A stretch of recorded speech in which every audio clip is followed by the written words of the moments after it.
Hello, everyone. Welcome back to the Flyered Up podcast. And we have a special guest with you today. So we have Shawny Hill with us to join us on the Flyered Up podcast. How are you doing, Shawny?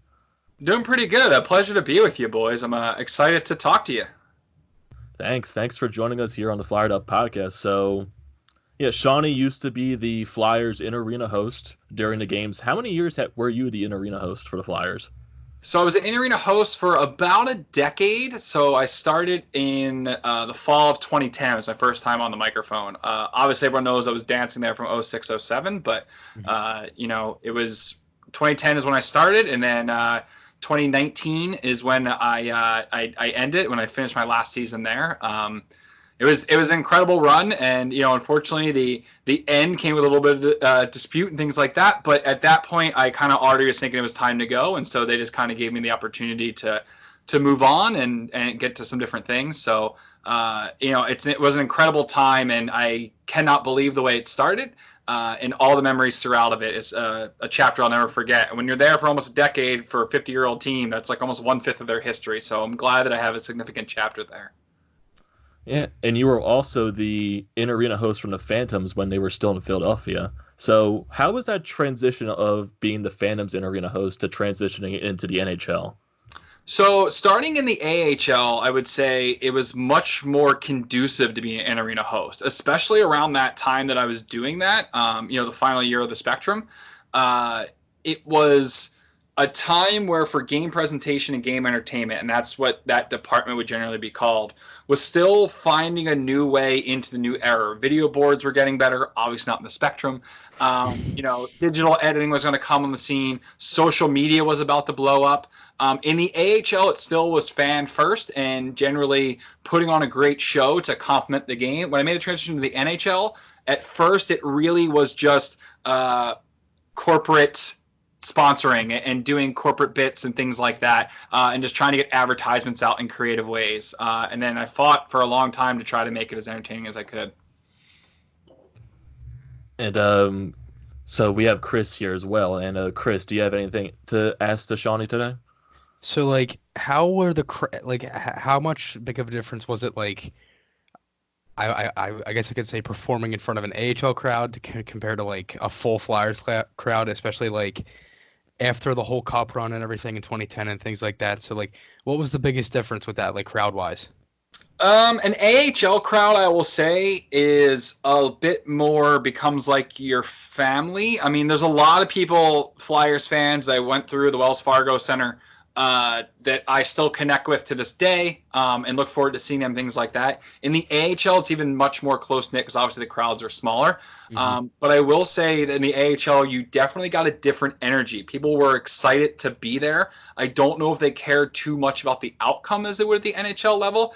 Yeah. And then I also got to do it in the Spectrum, which is an incredible building. The way it was designed really helped sound make an impact in that building.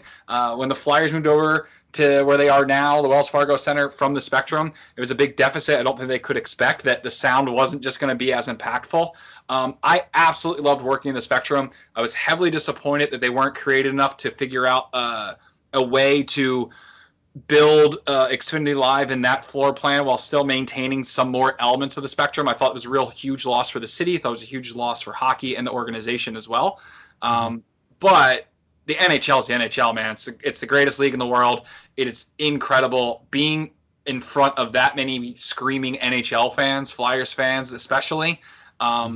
It's an absolute dream and something that you never could replicate. But with the Phantoms in the Spectrum, I met my wife there. Mm-hmm. It was my first job in pro hockey, really. So I have phenomenal, incredible memories, and I would say that I probably have almost as strong as a feeling of love for the Phantoms as I do the Flyers based on my time in the Spectrum. And where would you say your love for hockey started? Like, how long would you say? It's funny. I was a big basketball fan growing up as well. I like Michael Jordan. I mean, who didn't? Uh, Mm-hmm.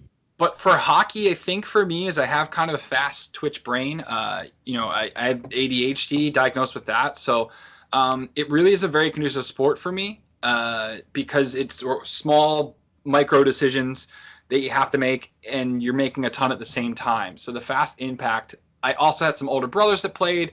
My dad was actually on the ice crew at the Spectrum as well. So hockey's always been in my family. But when I got a chance to actually get involved with the sport, learn about the camaraderie, and learn about truly good hockey people in the game, that's when the love affair really started. I love a whole lot of sports out there. I like being competitive and I like being active.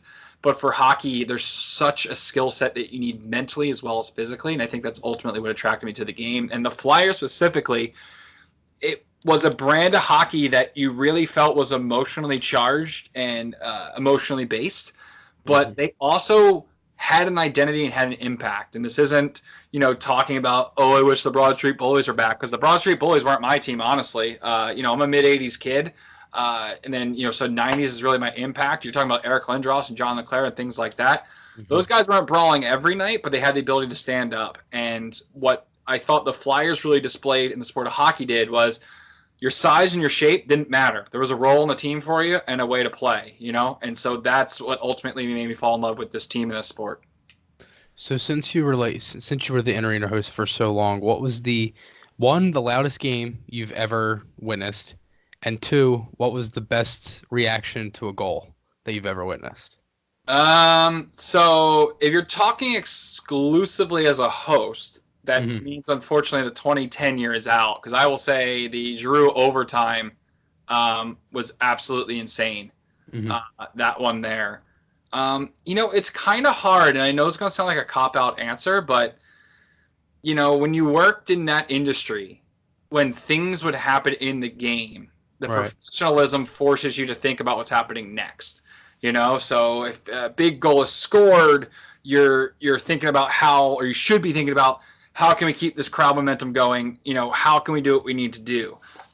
So it doesn't mean a lot of times I was kind of out of the moment, but for me, I got to be a diehard fan as well as a professional. And a lot of times some people mistakenly criticize me for thinking that I always acted as a fan. But quite honestly, I tried to be as professional as I could, because I knew that people would take that against me. They knew that I loved this team, that they would try to use it as an opportunity to say that I wasn't good at my job.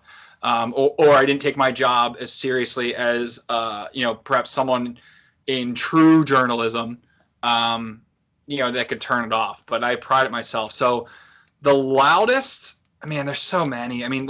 Overtime goals in general are always pretty loud. Yeah, definitely.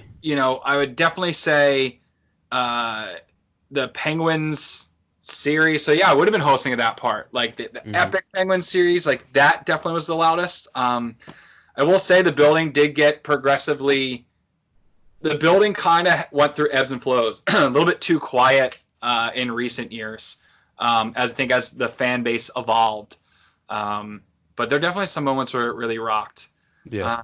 And what was the second part of your question there? I don't want to forget the part of the question, but it was what was the every goal trying to do like a decibel meter to figure out what was like there. So I had the first part was the game, and then the second part was the goal. So the goal, I don't know if there's a particular goal in general. As for the game, I will say the playoff series after Mr. Snyder passed. Against Washington. Yeah, that was like just saying, I just got chills there. That was a different level of emotion. It was very impactful. Unfortunately, the team couldn't get it done, but what they went through, everyone talks about the organization and the team changing since Mr. Snyder passed. A lot of those changes were already kind of underway as he started to get sick, but it was just it was kind of a weird, magical sort of moment, and I got to say something right prior to the game to get everyone going. But that sort of energy level, that would probably, to kind of answer your questions, that was one of those moments that was special, and that's one of those things that will stand out, that crowd reaction over any other. And I think, like, going back to when you were talking about the changes in the atmosphere, I think one of those, like, major changes, like, during, like, near the end of the Snyder era was when Ron Hextall came into the organization as the assistant GM, then transitioned over to the general manager. Because we all know Ed Snyder was that guy who wanted to win now at all cost. But then he transitioned over to what Ron Hextall's plan was, to build this team through the draft and have a better contender in the future instead of trying to focus on winning the cup every single year and Yeah. selling our prospects and just ruining our draft, I would say our prospect pool. Mm-hmm. Yeah, and I think bringing in Ron Hextall, it's interesting. I was a fan of Ron Hextall. Unfortunately, hiring Dave Haxtell and some of the changes they made when it came to the relationship between, or the availability or relationship, however you want to say, of the team to other factors of the organization, to the city as a whole. It's hard to look back. You think some things would have been differently. I think Mr. Snyder ultimately wanted to go that route because had they tried to do win now and to roll dice all the time with how their system was built, how the league acts now, and furthermore, how the market acts now, they would have been more at risk. I think Mr. Snyder was trying to get longevity because he understood by having a single passionate owner as opposed to a true conglomeration of ownership, it wasn't going to succeed. So I think that's where Ron Hextall came in. I think Ron Hextall deserves a lot of credit for drafting and development. I think he deserves a lot of criticism for not realizing, the coach that he had kind of had run its course, didn't really succeed the way it was looking for, and kind of an inability to notice that one direction needed change and the other was perfectly fine. I don't think anyone had a real issue with drafting and truly development. Carter Hart's the big thing gets hung on Ron Hextall's neck,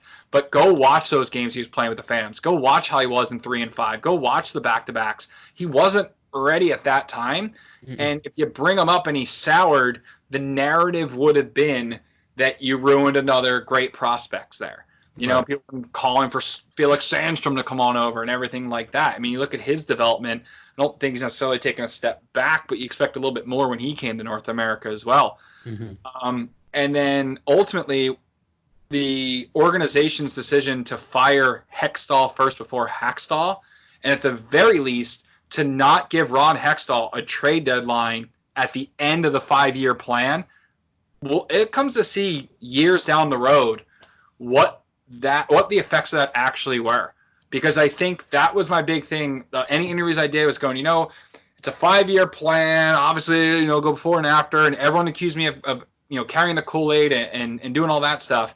But I truly believe that, look, he's got a plan. You give him the trade deadline on that plan, and if he hasn't succeeded at that point, then all your criticism is really right and really proven.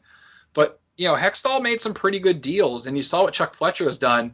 He's made a couple trades, got some contracts out, and yeah, Hextall had Dale Weiss and a couple contracts that we didn't really love, but it generally seemed to be a plan. But now you're retaining Radko Gudas money. You have a buyout of Schlemko, and those things are on the books were moves that Hextall wouldn't have made. We'll see if that mentality, how it ripples down the line. But I don't know. Whenever I look at that Hextall and that whole thing and how I want Mr. Snyder is, I think he was just trying to set them up for success. I think Paul Holmgren perhaps would have maybe wanted a little more, say in what Hextall was doing. But don't get it twisted. Paul Holmgren, Ron Hextall, these guys love this organization because of what Mr. Snyder did. Any differences they may have, they'll be able to go back, shake hands, and have a beer because of the opportunity they have with this organization. So sometimes it's just business. Sometimes it doesn't all work out. We can all be second guessers, but Mr. Snyder going made this organization more vulnerable, and we saw a lot of that come to fruition last year. And we'll see. We'll see how long. For me, sports is cyclical. Right now it was a single owner and Ed Snyder. Yes, I know the corporation legal and things like that, but it was kind of one man driving the vision. Now it's a bunch of people driving the vision. How long will that team really be interested in driving the vision before they look to sell to another individual owner? Like you see, like the Mavericks and Mark Cuban. How many years will Comcast own the team before they decide the line item's not worth it as much as the new X1 platform, and they sell to some single owner that has $1 billion that has some crazy ideas? And like Tom Dundon in Carolina is a great example. Energize your club and see where it goes with it. So yeah, and I know it's a very middle of the road answer. Like, oh, you seem to say like nothing matters and everything matters. Like that's what I've learned being there. And also, just going back towards when you're talking about Ron Hextall, the way he drafted and transitioning over to the fact that Chuck Fletcher, he was kind of forced upon him to call up a guy like Carter Hart, to call up a guy like Joel Fair, because you also got the thing with the fan base somehow oh, why don't we call these younger guys up? Why are we taking so long to call up these top tier prospects? And then when they come up, they complain that they don't produce like a Connor McDavid. They don't produce like a Sidney Crosby. Yeah. I think there's also some sort of disconnection with the fan base on how maybe like they don't typically. I'm not going to say they're stupid, but like they don't like understand like The effects in the some long term. the effects on the long term and how some players progress. Look at Sean Couturier and how many years it took him to develop into the powerhouse he is now. He was always good defensively, but the offensive game just didn't come out yet. Yeah, and that's the thing too, because Couturier was drafted as a goal scorer, and then as you said, he played on that third line majority of his rookie year with, I believe it was Matt Reed and I can't even remember who else it was. I wasn't that, as I said before, I wasn't really that big on the team at that time, like to know who was with what lines and things like that. But and I wanted to hit on that point with like guys like Frost and Farabee and everything, because like some guys, the way that Hextall drafted, I mean, he drafted Sanheim, he got Myers undrafted, he got Zamula undrafted, Provorov, Konechny, obviously Carter Hart. I mean, like majority of our goaltending prospects were from Hextall and things like that. And I mean, I feel like, I mean, it's kind of to go off your point, Amadeo, too, with how like the fans are, you don't want to call them quote unquote stupid, but then again, there's things where certain guys have to develop. And I think one of the biggest things out of the whole training camp this season was the whole connecting contract, how they waited the first day of camp, then he signed. It was the whole debate is does Frost or Farabee make it out of camp? Or is it they don't sign, if they don't sign Konechny and then they sign Konechny, obviously they signed Konechny and then Frost, they didn't make it out of camp. And like many people wondered about that too, because they started the season with 11 forwards, 7 defensemen. And then they had guys like Bunneman, and I believe was Twaritsky. Yeah, Twaritsky, that's who it was. But and people kind of complained about that too, and I started to wonder myself. And then I started to understand like why they did that, because then it led down the road to these guys have to come in, and plus the season hasn't really helped them out as well, with all the injuries they have. Patrick, Yep. Lindblom, I mean, and then there's a few others. I mean, they still have Gossesbear still out. They just got Braun back last game, and there's been more injuries throughout the whole season. Scott Lawton, Michael Raffle, Carter Hart. Yeah, Carter Hart. He's out. That's a big one too.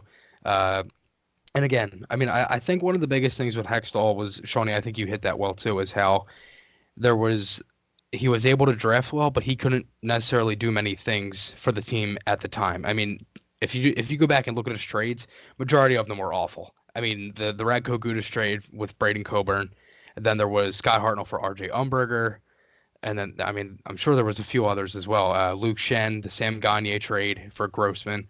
But I mean, there were many things that Hextall did that were well. He was drafting, obviously, just getting rid of all the cap space problems they had. That was big, because that led them down the road to get guys like Kevin Hayes. The whole Yuri Laterra contract, he got rid of that.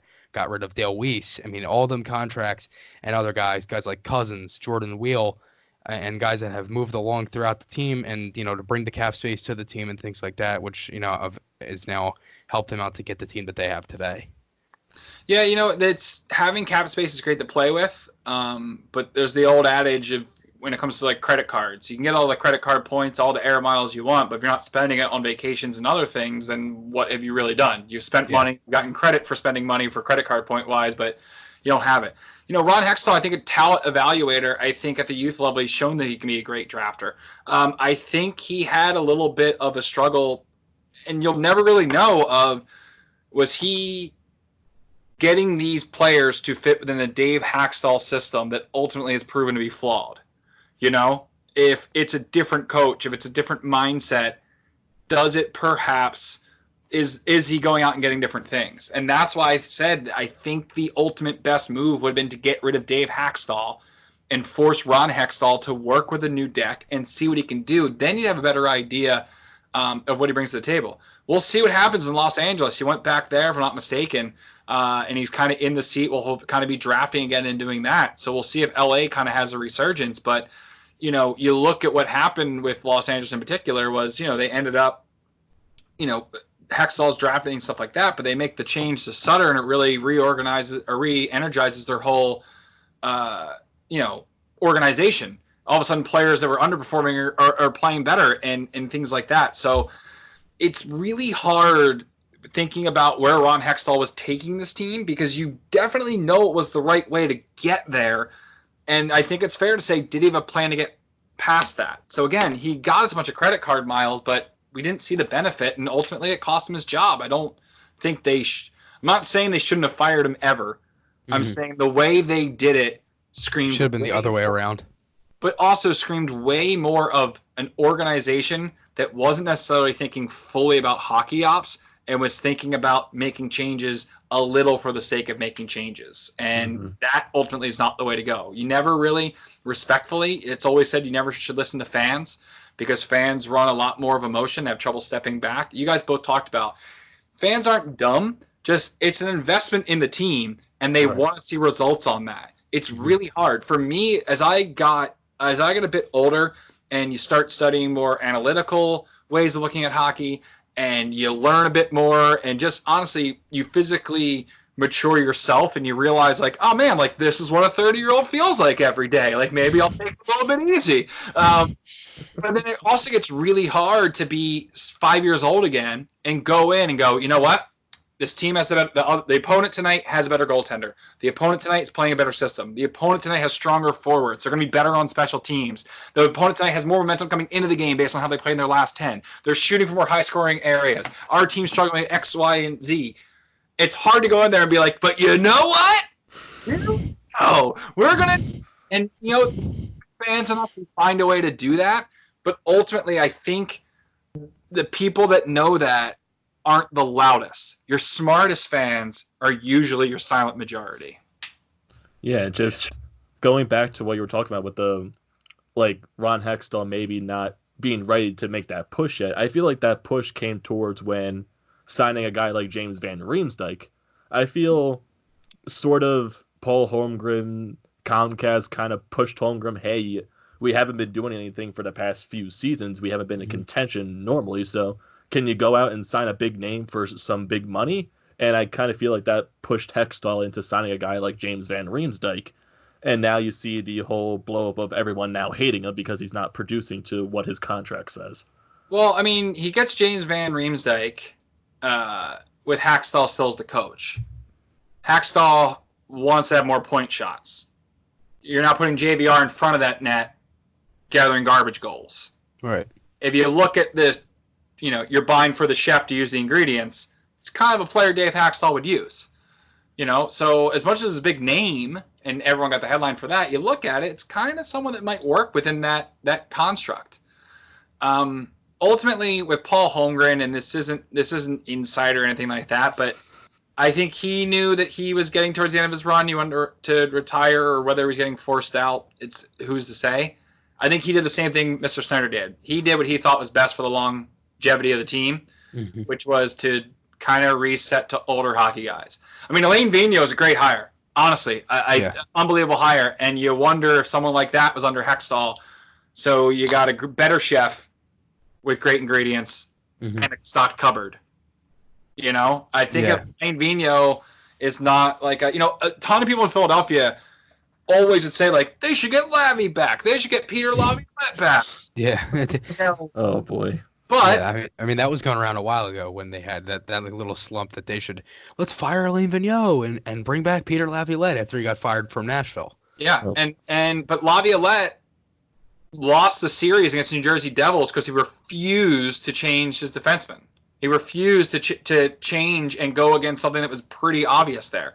You know, he had a big, like, flashbang. If you heard Mike Richards did it, I think it was probably Spit and Chicklets, which I know, mentioning another podcast on a podcast. I apologize. But, he talked about, the way Labby kind of approached that team that was primed to win and kind of what he did there. And so small little subtle changes can be a big dynamic shift. And I think what happened was you had Dave Hextall in there, and for some reason Hextall and Hextall kind of had a way they thought the team should be run and things like that. But to me, Hextall's coaching style and Hextall's management style were not as in lockstep as it seemed. I think Hextall respected Hextall a bit too much and got away from his own plan. That's my theory on it or whatever. And it's not saying anything about them as individuals. I'd say Dave Hextall, great guy, You all know the wakeboarding thing or kneeboarding, whatever. But he's he's a good guy. Ron Hextall, was always great to me and things like that. But when there's a job to do, you're always going to be criticized in certain lights. But there's no right answer. If everyone knew the exact way to do it, I mean, I don't know how you guys feel about like Kyle Dubas in Toronto, but now he's got Sheldon Keefe in there. We'll see how that kind of goes. He was kind of forced to coach upon him. Now he has the coach he wants. Well, let's see. We're going to find out now if Kyle Dubas was really the head of it all and is this great genius guy. If Sheldon Keefe, who he's groomed, ends up being the savior for them, then yeah, it's great. And you know what's going to happen? You're going to have 10 years of people trying to follow that model. And round and round she goes. Yeah.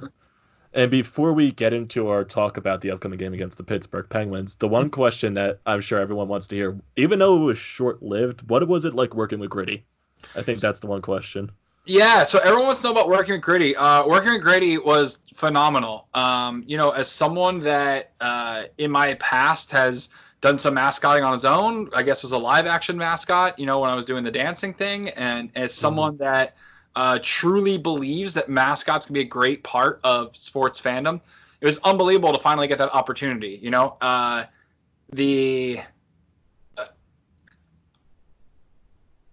reason I'm is as much as I now no longer work for the organization, I respect the mascot fraternity as much as I don't want to pull the curtain too far back or something like that.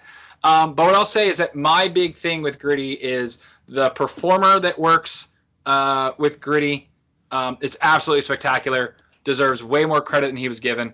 And I will say that I remember before we debuted Gritty, seeing a lot of people from our marketing staff and game press staff, things like that, thinking he was going to fall flat in its face, prepared to kind of try to redo it.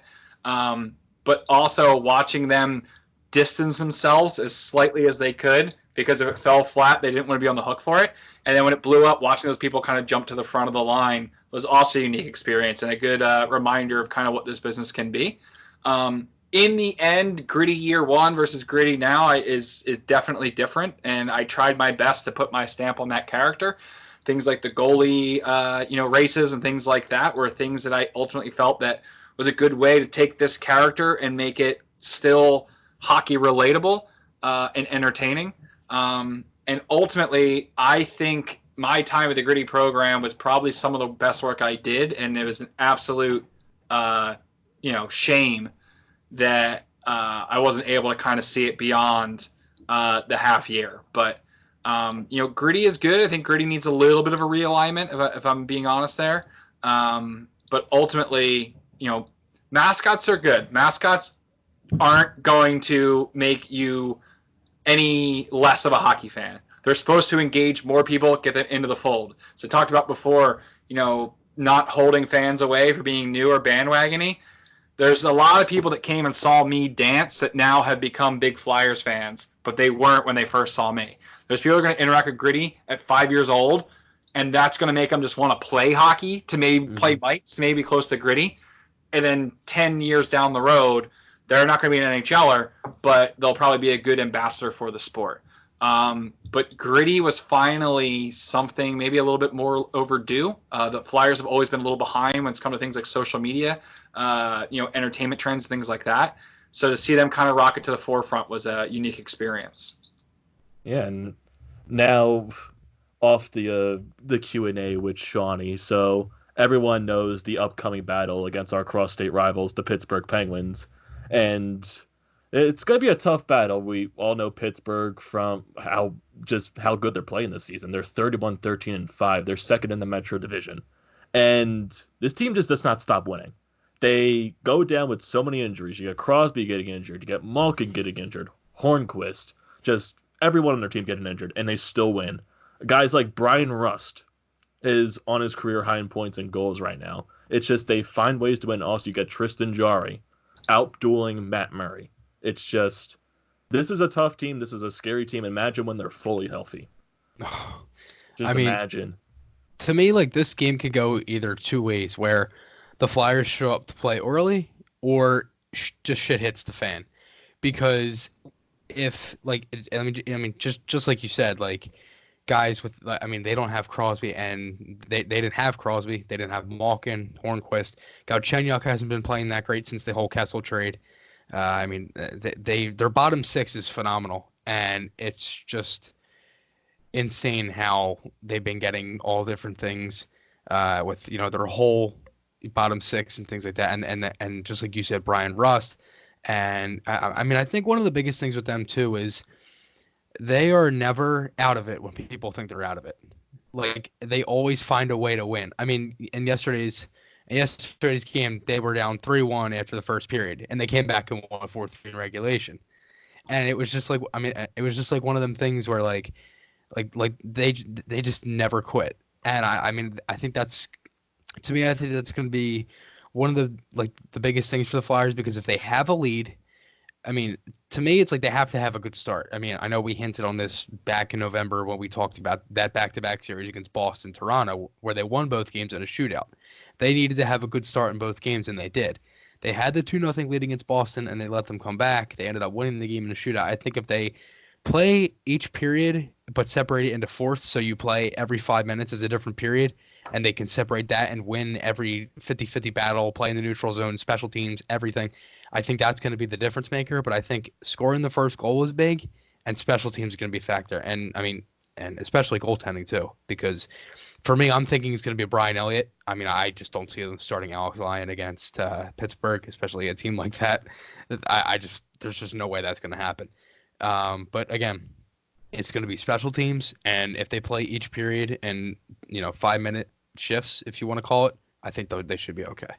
Yeah, and this is going to be huge for the Flyers, having the Penguins before and after the All-Star break, if I'm not mistaken. So, it's 2 games separated by a week before. So whatever happens in this game, you're going to be thinking about through the break and get a chance to come right back. It's another reason why I'll probably be Brian Elliott, because you're going to get the big long rest after that. Right. So we'll see how Carter Hart progresses over the break to see, how soon he would be back. But even if you go with, Elliott, and you had to go with Elliott again, he's got plenty of rest in between there. This is a huge stretch for the Flyers, honestly, and it starts with back-to-backs against the Penguins with a week apart. But then after that, the deadline coming later February, I think the 24th, if I'm not mistaken. Double check that on me, boys. The 24th, you're looking at about like 12 to 13 games before then, where they're really going to figure out what they're worth. It sucks that Carter Hart's out at this point, because it's going to be really kind of hard to identify without a healthy, Hart and net kind of getting you through the run here. But you look at the schedule going forward, of those 13 games, half of them at least are in the division. And there's really only 2 games, Detroit and New Jersey, that you really feel confident about going in. I know Winnipeg's having kind of a down year, so maybe that one as well. But, you're going to have the Blue Jackets that are getting great goaltending right now. The Penguins are always going to give you trouble.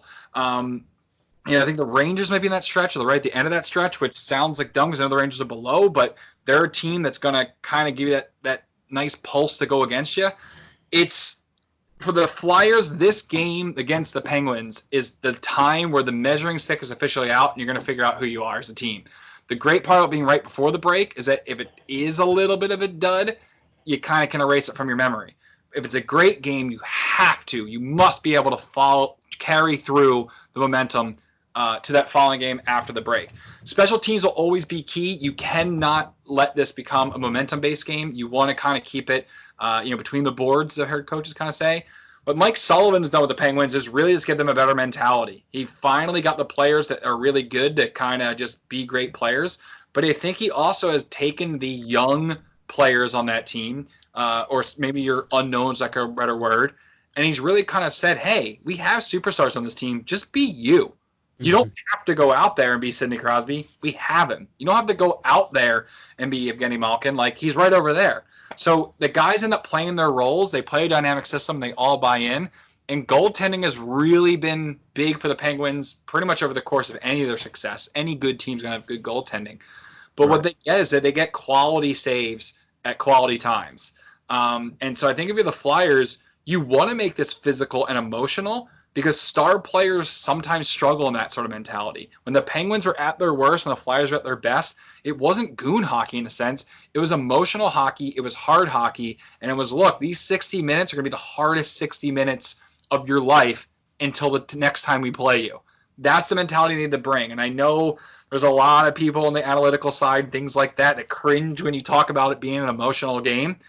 But hell, man, they're still young men between 20 and 35.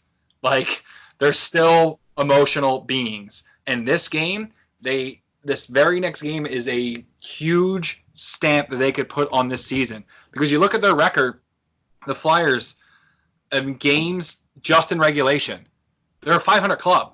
I think they're 17 and 17. I know they're 26 and 17 overall, but just in regulation, they're a 500 club. You look at a lot of the other metrics on there, they're relatively average that point. That's not a bad place to be. That's not a criticism on them. But if you're going to progress, get more elite, and make a playoff run, a playoff push to be successful, this is where you got to put it in that final gear. Especially when you're in the Metro Division. Absolutely. And going towards the goaltending part, specifically Brian Elliott, we all know Flyers in the past few weeks have been very sluggish in their own defensive zone. Specifically, I would say a pair of the Sanheim and the Myers. They have not been the best in their own defensive zone, specifically turning the puck over at the blue line. And that's going to cause people wide open in the middle of the ice getting short breakaways or something that's going to lead to a chance on your net. That's where Brian Elliott has to step in and make up for those mistakes by his defenders, by his forwards coughing up the puck in their own zone. That's where I think Brian Elliott's going to come in more important. And then you also have, on the offensive side, this is a game where Travis Konechny has to make his all-star appearance form. This is a game that Travis Konechny has to take over.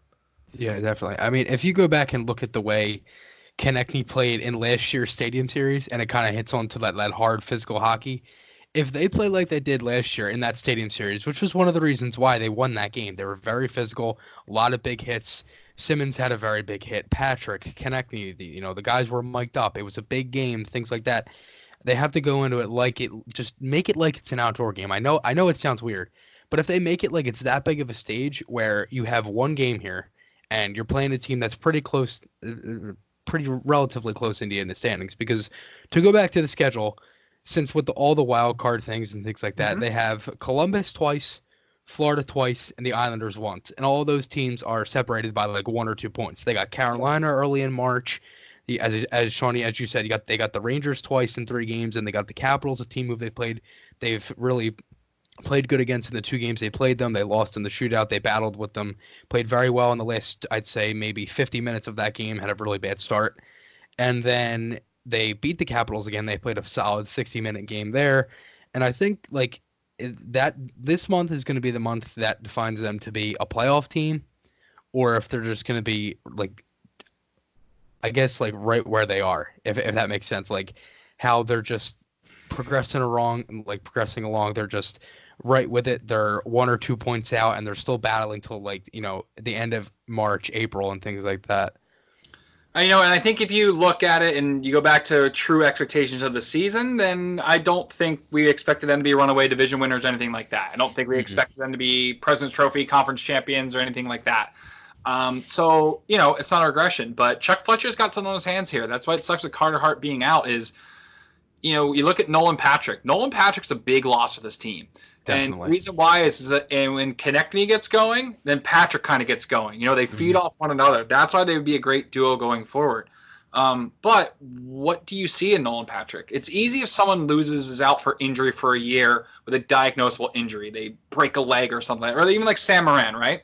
It's going to be a long rehab. The problem with Sam Morin is the second time he's doing it. But go back to the first time, we all said, okay, it's another year off the timeline. That sucks, but he's young. You just count him as a future prospect.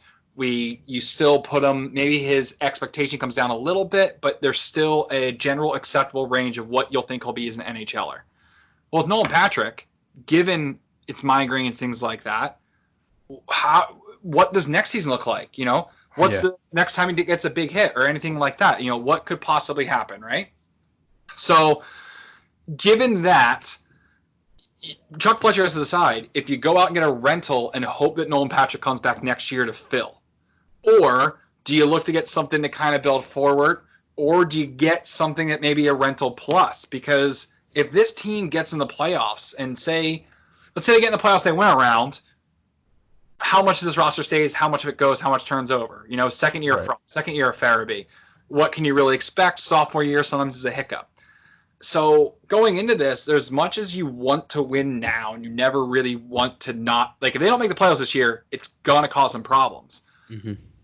But you're not really at push the chips in level just yet. And you look at the rest of the division, I don't know if you need to. The thing that sucks about the Penguins, besides everything, is that you think you're waiting for them to fall off, and they haven't. Exactly. They kind of bust the mold. It's kind of like they're the kids in school that break the curve, you know? They ruin it for everybody. So, we thought Washington window's closing, and then they win, and they're still successful. We thought Carolina had a longer build going on, and they're making waves. We thought the Islanders were going to have a rebuild. They didn't. So if you're the Flyers, someone that made the decision to rebuild or to reload and to do all that stuff, what do you do now? So Chuck Fletcher, it's a huge thing on his hands. I think not making a deal at all is Could have hurt them. probably the second worst thing you could do. Yeah. Worst thing you can do is obviously make a bad deal. Right. Do something incredibly dumb. But I think you want to do something to say, hey, this is maybe different from the Hextall mentality. But you have to be smart. I don't know what that deal is. I wish I knew what it was. I wish I could think there's look at that. But you think there's any way they could bring back Jeff Carter? Because there's been a lot of things that have gone around with that, and Carter's just like it's kind of a weird scenario because to me there's three things that go into this. It's one, his cap hit, who he has got 2 years left at 5.2. They obviously can't afford that right now, and he's 30. He's 35. Yeah, he's tied. If he was on the Flyers right now, he'd be tied with the team leading goals with Konecny with 17. And number three, if they get Carter, I'm not saying they're going to. If they did, I would have to say they could put him at second line center. Here's why. You put him in second line center, they could put him with whoever you want because the lines have switched in just about every game this season. I mean, because of injuries, roster call-ups, and different scenarios, things like that. If I'm them, I would keep Couturier, or if you want to put Giroux back at center, or whatever they do with Frost if he gets called back up, which I'm assuming he will. And then if Patrick plays this season, which again to me that's kind of unlikely with 33 games left, not even being cleared for contact yet. I just don't think that's going to happen. But anyways, I think if they keep Carter, or if they put Carter at the second line center, then you have Hayes as your third line center because that was really the design. Yeah, that was the design with Hayes as the second center, Patrick is the third, Couturier at first, then you keep Giroux on the wing, and then if Frost, Farabee, but that was before the whole. The Hayes, not the Hayes, the Patrick signing, which that kind of led to the Kevin Hayes signing because they already had insights that Patrick was going to be out, so that was why they signed Hayes for the amount of money and things like that. So I was wondering, I wanted to ask you like what was your input and like what you think about if they could bring back Carter at some point, maybe at the trade deadline or in the off season or whatever you think, because for me I don't think it will be bad, but I definitely think there are some other players that they can maybe inquire instead of Carter. Yeah.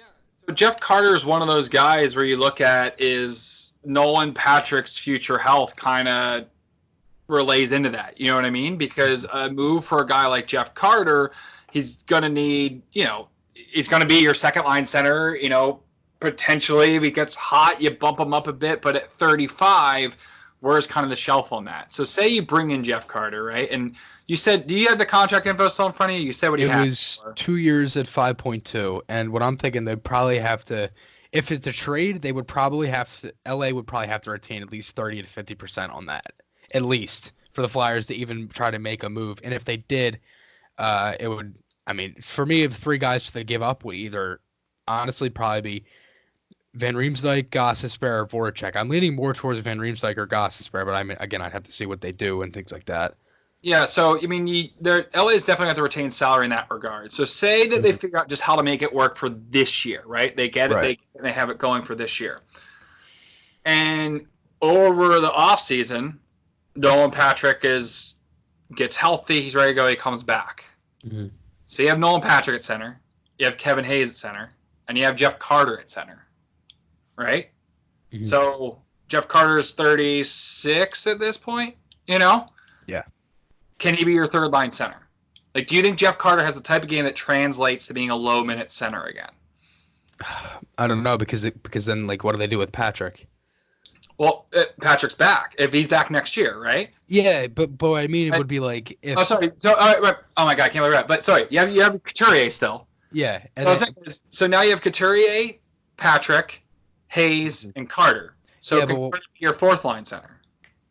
yeah, yeah, that's what I was saying. Because if you had, I wanted to add this at the end. It was Patrick as you said, or Carter as third line, right? Because Yeah. I mean, I don't know what they would do with Patrick at fourth line center. Well, so that's the thing is you don't know what you have. But what Yeah. I'm saying is a guy like Jeff Carter, if they make that move, is they're probably not expecting Patrick, or they have some doubts on Patrick's longevity. Hmm. And so then when it comes down to is, okay, Patrick, we're gonna slot him in at center. So it'll be Couturier, Patrick, Hayes, Carter.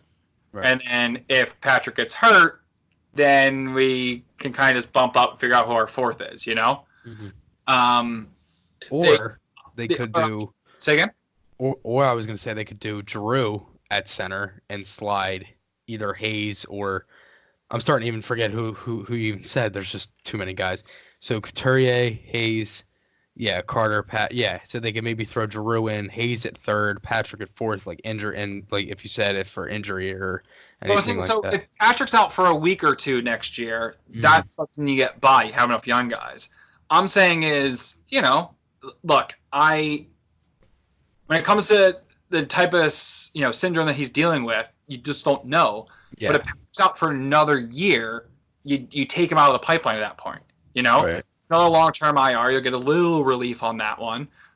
You're not looking at a next big contract in there, so you kind of look in the future as money that's going to be available. That's the thing about the Hextall plan of getting guys on ELCs and planning it out is you kind of try to plan out their raises and their bumps from there as well. But a guy like Jeff Carter, just to kind of simplify it, because you can go round and round playing hypothetical sort of deals, is he's the type of guy now where you only bring him in, I think, if you're planning to get a bit more uh, than just this season. If you have his insurance plan, that's okay.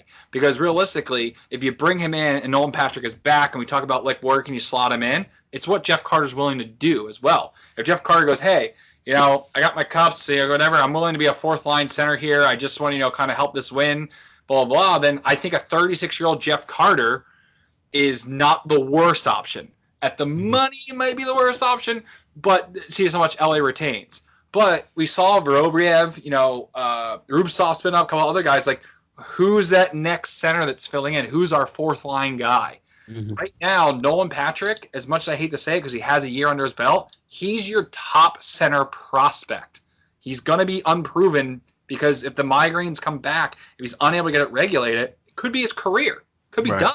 Yeah. And at that point, you have a huge hole there. I don't know if Jeff Carter's my number one guy to go after, as much as I do like the guy personally in a sense. But again, I really don't look at it. I think Giroux, the one thing is, I think Giroux, all-star break off, goes home, spends some time with Gavin, spends some time with Ryan, his wife.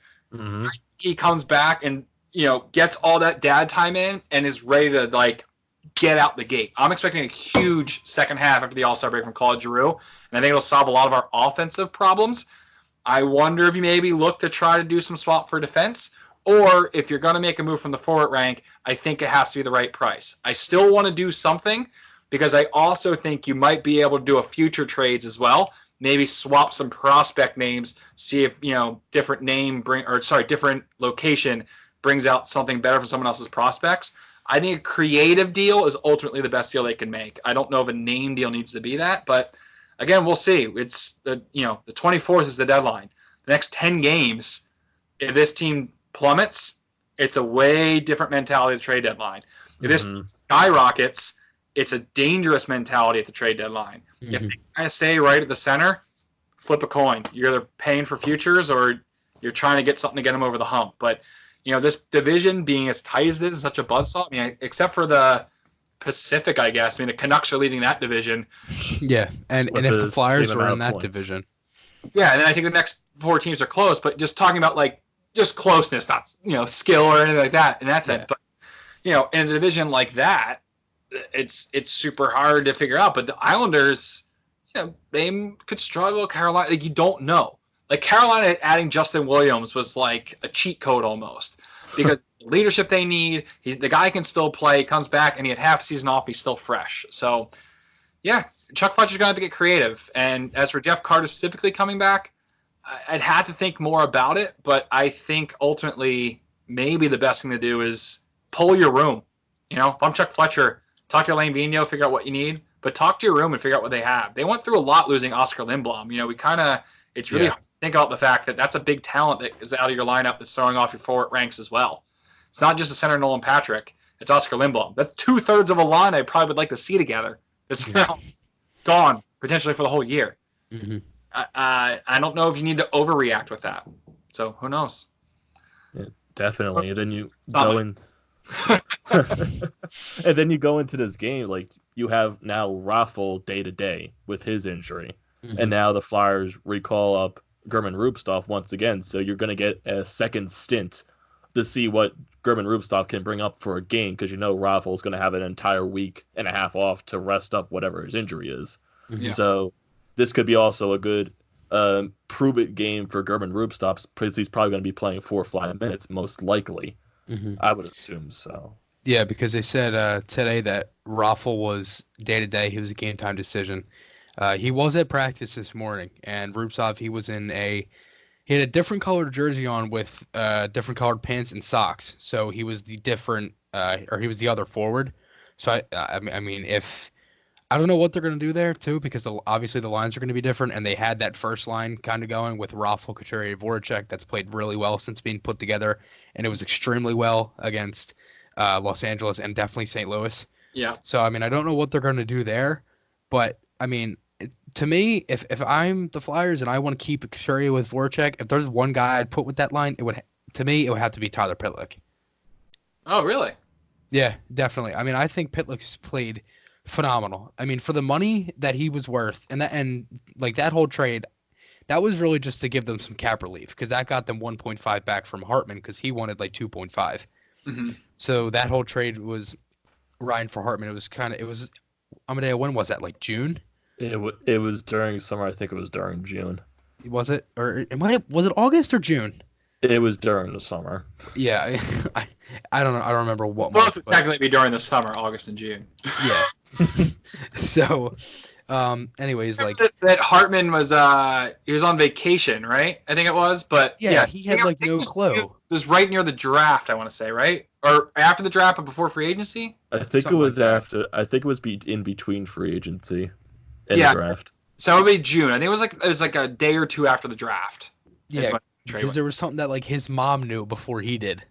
Yeah. About the whole trade, but to go back to I think Pitlick's one of those guys that like for the money he's worth, he only gets paid $1 million, and he's a guy that goes in every night and he does his job. He's basically a right-handed Michael Raffle with some more skill because Raffle's another guy that goes in, he's physical, he does everything that he needs to do. He can play paddle and kill if you need him to. Same thing with Pitlick, and Pitlick, I think he's proven a little bit more than what people thought he would do. Because he was a guy, like I made a post today on my Instagram talking about it, and I looked back at the comments on the picture of the trade that the Flyers posted on Instagram, and they were like, "Oh, saying like Fletcher was another Hextall 2.0 with this trade, and oh, it's hard." They were like, "Who even is this guy?" And I'm thinking now, like, I think this is one of Fletcher's better moves. I mean, to a certain extent, because obviously the moves everyone's going to think of are obviously Kevin Hayes, Matt Niskanen, getting Justin Braun, the veteran defenseman they needed. But I think Pitlick has played phenomenal for, one, the hate he got and the hate he probably still gets, and for the amount of like people that don't talk about him. And I just think he deserves a lot more credit than people actually notice. Yeah, I mean, Tyler Pitlick has been a great get, as you said. You just wonder if he's one of those guys that you don't really know if he's the long-term solution. Like you put him up there, he's playing great now, he's going about it, but perhaps the reason that he doesn't have the familiarity around the league, so that when he was traded for, people didn't recognize him, is because, like I said, does he have the ability to do that for a long stretch? But, this is the part of the season every year, the last dozen before the trade deadline where, you figure out who it is. I think a huge underrated loss to his team was the time that Scott Lawton's missed. I think Scott Lawton is really a guy that, and I really hope for him because he's a great guy, that gets his name on the Stanley Cup, but he'll be one of those guys that you don't think about it at the time, but was really a kind of a pivotal piece that helped keep things together. Versatile, he's a great guy in the room, things like that. So I said before I was on another interview that I thought Scott Laughton was going to kind of have a prove it year this year to show how great he is. I mean, he's a first round pick, so he'll always get a little flack for not being the superstar. Mm-hmm. But ultimately, guys like Pitlick, guys like Laughton, guys like Raffle are the guys that you can get consistent, solid play from. Mm-hmm. That's what kind of puts you to the next level. And right now, they're getting a bit here and there. So, hey, after tomorrow's game, after the Penguins game, hopefully it's a big win. You get after the All-Star break, you kick it in the gear, and narratives go out the window. It's just prove it at this point. I completely agree with you, and we're getting close to wrapping it up here. So, one more question that I would like to ask Shawny Hill here, and I would say is, Chris, I know you don't do predictions at all because the last time you did prediction, the Penguins won 7-2. Yeah, that was back in October. That might have been the worst time I've ever did predictions in my life. And after that game happened, I texted Amadeo. I said, I am never doing predictions on the show again, so please don't ask. So I'm gonna pass it on to Shawny. Do you have any predictions or say for this game against the Pittsburgh Penguins? Do you see a loss? Do you see a win? Do you see a blowout? Do you see a tight game? What do you think? No, I don't have any predictions. Well, honestly, I usually don't do much predicting, but I'll give you a little kind of like going into it is ultimately I think what you're going to see from this game is you're going to see a Flyers team that wants to make a statement before going into the break. We said it time and time again. The Penguins are looking to kind of get to rest. They want to heal up. They're just as injured. The Flyers dealing with a lot of injuries, but I feel like the Penguins just feel like they've been hit a bit hard. But I also think the Penguins know that they dropped this game. They have the Flyers again. They're still going to keep the standing point. I don't think the Flyers are going to be looking at themselves below the dotted line prior. So if the first, you guys talked about the start of the game, talked about every game, but the first 10 minutes is a dominant Flyer performance and they carry that through to at least halfway through the game, then they'll be okay. However, if this becomes too emotional of a game where it becomes a special teams battle, then unfortunately I think that's where you're going to start to see one of those hard luck losses, like a 4-3 loss or anything like that. You know what? I don't work for the team anymore, so I can give a kind of straight, accurate prediction here. Let's go into the break with a win. And you know what? Let's make a nice, solid one as well. Let's throw a 5-2 out there with an empty netter. With that being said, I am horrible at predictions, and most of the reason I will say, and Chris, you might agree, is you don't make predictions because even when things go exactly the way you think, sometimes the score doesn't match that. You know, sometimes you play a great game and then it's a bad bounce or other crap. So this is a fool's game. You always look stupid. So, but hey, I want to inspire people out there. It's hopefully when I was still with the team and all that, I hope I made them feel great about the sport of hockey and enjoy it and want to do more. So to continue that narrative, which I'll always do, no matter who's signing my paycheck, but let's predict the Flyers win. Definitely. I hope you are right there because if you are wrong, we will blame you 100%. Yeah, that's all right. It's all right. Being wrongly scapegoated in things is something I'm used to. Okay. So to wrap up this podcast, thank you, Shawny, for joining us here on the Fired Up podcast. We hope to hear from you plenty more times, maybe throughout the rest of the year.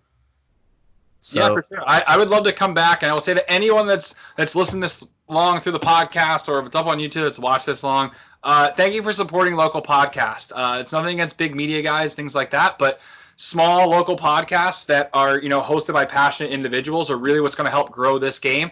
So if you've listened all the way to this point, find someone that hasn't listened before and ask them, beg them to please listen to this podcast, because I had a whole lot of fun being here, but I won't come back unless it gets super popular. No, I'm just kidding. I'm kidding. No, but please, guys, I love what you're doing. I've had so much fun. But again, if you've listened this far, support local podcasts. Tell some friends about it. Definitely 100% agree to what Shawny said. So don't forget to follow Shawny Hill if you don't follow him already. If you don't, you're crazy. That's at Shawny Hill on Twitter and Instagram. And don't forget to follow the Flyered Up Podcast on Instagram and Twitter as well. That's at Flyered Up Podcast. And also follow at Deliver Philly Forward. That is our new partner now with social media. So don't forget to give them a follow as well. So Thank you, Shawny, for joining us. Let's hope the Flyers get a win tomorrow against the Pittsburgh Penguins, and we will see you next time on the Flyered Up podcast. So thank you, everyone, for listening.